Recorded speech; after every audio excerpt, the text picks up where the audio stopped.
നമസ്കാരം. ശരീരത്തിൻ്റെ ഉള്ളിലും പുറത്തിലും ഇന്ന് ഒരുപാട് പേർക്ക് മുഴകൾ ഉണ്ടാകാറുണ്ട്. PCOD തുടങ്ങിയ രോഗങ്ങളും അതേപോലെ തന്നെ ബാക്കിയുള്ള മുഴകളും ഉണ്ടാകാറുണ്ട്. ഇതിൻ്റെ കാരണം എന്താണെന്ന് നമ്മൾക്ക് പലർക്കും അറിയില്ല. അത് കാരണം ഇതിൻ്റെ കാരണമറിയാതെ നമ്മൾ ചികിത്സിക്കുന്നു. എന്നാൽ ആ കാരണം അവിടെ തന്നെ നിലനിൽക്കുന്നത് കൊണ്ട് ഇവ ഒരിക്കലും ശമിക്കുകയും ഇല്ല. ഇത് ചിലപ്പോൾ ക്യാൻസറിൻ്റെ മുഴകളാകാം, അല്ലെങ്കിൽ മറ്റെന്തെങ്കിലും മുഴകളാകാം. അത് ശരീരത്തിന് അകത്തും പുറത്തും എവിടെയും ആകാം. ഇതിൻ്റെ കാരണം നമ്മൾ അറിഞ്ഞിരിക്കേണ്ടത് വളരെ നല്ല കാര്യമാണ്. ഈ കാരണത്തെ അറിഞ്ഞു കഴിഞ്ഞു കഴിഞ്ഞാൽ, ഈ കാരണത്തെ ഇല്ലാതാക്കി കഴിഞ്ഞു കഴിഞ്ഞാൽ ആ മുഴ പതുക്കെ ഇല്ലാതാകുക തന്നെ ചെയ്യും. അതുകൂടാതെ നമ്മൾ മരുന്ന് കഴിക്കുകയാണെങ്കിലും ഈ കാരണങ്ങളെ നമ്മൾ തീർച്ചയായിട്ടും ഉപേക്ഷിച്ച് കഴിഞ്ഞു കഴിഞ്ഞാൽ ആ മരുന്ന് കൂടുതൽ ഫലപ്രദമാകും. അല്ലെങ്കിൽ ജീവിതകാലം മുഴുവൻ നമ്മൾ മരുന്ന് കഴിച്ചുകൊണ്ടിരിക്കും, പക്ഷേ രോഗം കൂടിക്കൊണ്ടിരിക്കും. ഇതിൻ്റെ കാരണങ്ങൾ ഇവയൊക്കെയാണ്. ഒന്നാമത്, തണുത്തതായിട്ടുള്ള ഭക്ഷണം. ഫ്രിഡ്ജിലെ വെള്ളം, അതേപോലെ തന്നെ കഴിക്കുന്ന ഭക്ഷണം വളരെ തണുത്തത്, തണുപ്പിച്ചിട്ടുള്ള ശീതളപാനീയങ്ങൾ, ഇവയെല്ലാം മുഴയ്ക്ക് കാരണമാകും.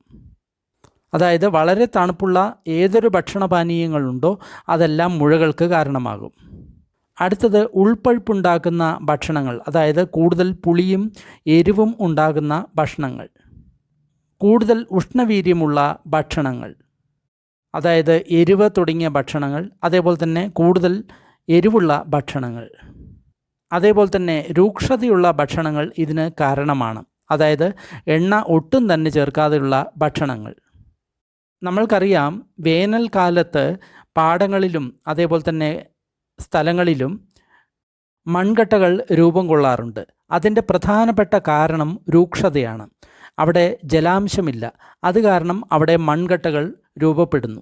അതായത് മുഴകൾ പോലെയുള്ള സംഗതികൾ രൂപപ്പെടുന്നു. അത് കാരണം ഇന്ന് 0 ഫാറ്റ് തുടങ്ങിയ ഡയറ്റുകൾ ഉണ്ട്. ഇതെല്ലാം ചിലപ്പോൾ ഇത്തരം മുഴകൾക്ക് കാരണമായേക്കാം എന്നുള്ള കാര്യം നമ്മൾ അറിയണം. അതേപോലെ തന്നെ ഉണങ്ങിയിട്ടുള്ള ആഹാരം കൂടുതലായിട്ട് കഴിക്കുക. ഉണങ്ങിയ മീൻ, അതേപോലെ തന്നെ മാംസം, അതേപോലെ തന്നെ ഉണങ്ങിയ ഭക്ഷണം, ഇവ ഒരിക്കലും കഴിക്കരുത്. ഇന്ന് പച്ചക്കറികളും മറ്റും ഉണക്കി സൂക്ഷിക്കാറുണ്ട്. അത് അത്ര നല്ലതല്ല. അതേപോലെ തന്നെയാണ് വിരുദ്ധാഹാരം എന്ന് പറയുന്നത്. ഏറ്റവും കൂടുതൽ വിരുദ്ധാഹാരം ഉള്ളത് പാലിന്, പാലുൽപ്പന്നങ്ങൾക്കും ആണ്.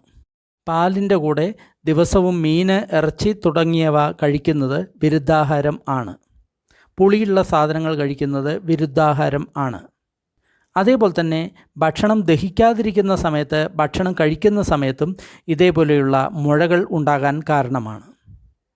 അതിനാൽ നിങ്ങൾക്ക് ദഹനക്കേട് ഉണ്ടെങ്കിൽ തീർച്ചയായിട്ടും അതിനെ മാറ്റാൻ ശ്രമിക്കണം. ഈ ചാനലിൽ ബി ഹാപ്പി ബി ഹെൽത്തി എന്ന് പറയുന്ന ഒരു വീഡിയോ സീരീസ് ഉണ്ട്.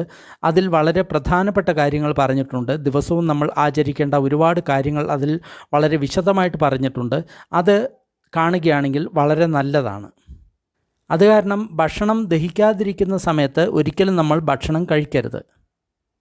അതേപോലെ തന്നെ ദുഷിച്ച ആഹാരം കഴിക്കരുത്. കേടുവന്നിട്ടുള്ള ആഹാരം, ഒരുപാട് കാലമായിട്ട് സൂക്ഷിക്കുന്ന ആഹാരം, ഇവ കഴിക്കരുത്. അതേപോലെ തന്നെ ചില ദിവസങ്ങളിൽ നമ്മൾ കൂടുതൽ ഭക്ഷണം കഴിക്കും, ചില ദിവസങ്ങളിൽ വളരെ കമ്മിയായിട്ടും കഴിക്കും. ഇതും ഉപേക്ഷിക്കണം. അളവനുസരിച്ചിട്ടുള്ള ഭക്ഷണം കൃത്യമായിട്ടുള്ള സമയത്ത് കഴിക്കാൻ നമ്മൾ നോക്കണം. അതായത് വിശപ്പുണ്ടാകുന്ന സമയത്താണ് ഭക്ഷണം കഴിക്കേണ്ടത്. നമ്മൾക്ക് അനുകൂലമല്ലാത്ത ഭക്ഷണം കഴിച്ചു കഴിഞ്ഞാലും ഇതേപോലെയുള്ള പ്രശ്നങ്ങൾ ഉണ്ടാകും. നമ്മൾ ജനിച്ച ദേശത്തെ ഭക്ഷണമായിരിക്കണം ഏറ്റവും കൂടുതൽ കഴിക്കേണ്ടത്. പക്ഷേ അതിന് പകരം നമ്മൾ മറ്റെവിടത്തെങ്കിലും ഭക്ഷണം കഴിക്കുകയാണെങ്കിൽ അത് ശരിയാവില്ല. അതേപോലെ തന്നെ ദുഷിച്ച മദ്യം അതിയായിട്ട് ഉപയോഗിക്കുന്നത് കൊണ്ടും ഇതേപോലെയുള്ള പ്രശ്നങ്ങൾ വരും. അതേപോലെ തന്നെ മലമൂത്രാദികളെ ധരിക്കുക കൊണ്ട്, അല്ലെങ്കിൽ അവ തടഞ്ഞു വയ്ക്കുന്നത് കൊണ്ടും ഇത്തരം മുഴകൾ വരുന്നതാണ്. അതേപോലെ തന്നെ കൂടുതലായിട്ടുള്ള ശരീരത്തിൻ്റെ അധ്വാനം കൊണ്ടും ശരിയല്ലാത്ത വ്യായാമങ്ങൾ കൊണ്ടും ഇത് വരുന്നതാണ്. നേരെ കിടക്കാതെ വളഞ്ഞും തിരിഞ്ഞും കിടക്കുന്നതും ഇതിന് കാരണമാണ്.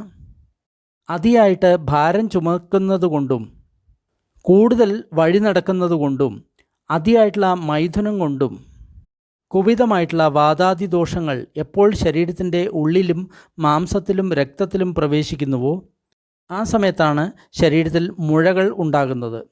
ഇതിനെ വിദ്രതി എന്നാണ് പറയുന്നത്.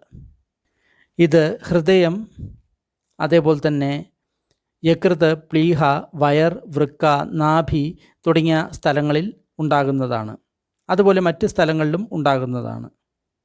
അതിനാൽ ഈ തരം രോഗികൾ ചൂടുള്ള ഭക്ഷണം വേണം കഴിക്കാൻ. അധികം എരിവുള്ളതും പുളിയുള്ളതും ആയിട്ടുള്ള ഭക്ഷണം കഴിക്കരുത്. കൂടുതൽ ഉഷ്ണവീര്യമുള്ള ഭക്ഷണങ്ങൾ കഴിക്കരുത്. രൂക്ഷമായിട്ടുള്ള ഭക്ഷണങ്ങൾ കഴിക്കരുത്. ഉണങ്ങിയ ഭക്ഷണം ഒരിക്കലും കഴിക്കരുത്. വിരുദ്ധാഹാരം, അതേപോലെ തന്നെ അജീർണമുള്ള സമയത്ത് ഭക്ഷണം കഴിക്കരുത്. കൂടുതൽ ഭക്ഷണവും അതേപോലെ തന്നെ ഏറ്റവും കമ്മിയായിട്ടുള്ള ഭക്ഷണവും ഒരിക്കലും കഴിക്കരുത്. യോജിപ്പില്ലാത്ത ഭക്ഷണം കഴിക്കരുത്. അതേപോലെ തന്നെ ദുഷിച്ച മദ്യം അധികമായിട്ട് ഉപയോഗിക്കരുത്. മലമൂത്രാദി വേഗങ്ങളെ ഒരിക്കലും തടയരുത്. അതിയായിട്ടുള്ള വ്യായാമം ചെയ്യരുത്. നേരെ കിടക്കണം, വളഞ്ഞും തിരിഞ്ഞും കിടക്കരുത്.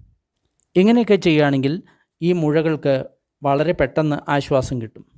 വന്ന രോഗം മാറാനും രോഗം വരാതിരിക്കാനും വേണ്ടിയിട്ട് ആയുർവേദ, സിദ്ധ, ഹോമിയോ, യുനാനി, പ്രകൃതി ചികിത്സ തുടങ്ങിയ ചികിത്സാ സമ്പ്രദായങ്ങൾ സ്വീകരിക്കുക.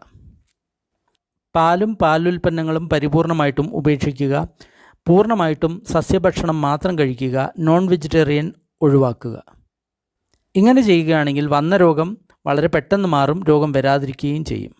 എല്ലാവർക്കും നന്ദി, നമസ്കാരം.